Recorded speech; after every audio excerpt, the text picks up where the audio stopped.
যে মানুষ আল্লাহ তাআলার সৃষ্টি নিয়ে চিন্তা ভাবনা করে সে আল্লাহর ওলি হয়ে যায়। সুবহানাল্লাহ। আর যে মানুষ আল্লাহকে নিয়ে চিন্তা করে সে নাস্তিক হয়ে যায়।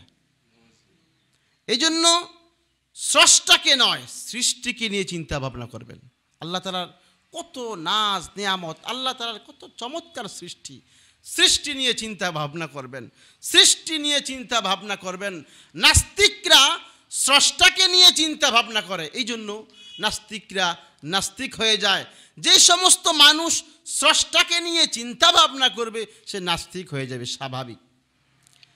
নাস্তিকরা যদি চিন্তা করতো সৃষ্টিকে নিয়ে তাহলে অন্তরের অন্তঃস্থল থেকে অটোমেটিক বের হয়ে আসতো রব্বানা মা খালাকতা হাযা বাতিলান সুবহানাক। নাস্তিকরা চিন্তা করে আল্লাহকে কে সৃষ্টি করেছে, আল্লাহর পূর্বে কে ছিল, এই আজেবাজে চিন্তা করে।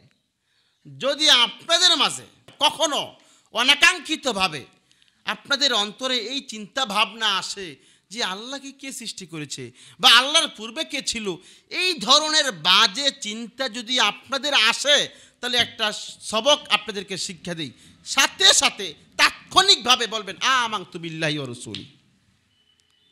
নাস্তিকরা আল্লাহকে নিয়ে চিন্তা করে, স্রষ্টাকে নিয়ে চিন্তা ভাবনা করে, এই জন্য তারা নাস্তিক হয়ে যায়, তারা আল্লাহকে মানে না। পরে আল্লাহকে নিয়ে চিন্তা করতে করতে তাদের মাথার মগজ যায় নষ্ট হয়ে, তারপরে বলে দেয়ার ইজ নো গড, স্রষ্টা বলতে কিছু নাই।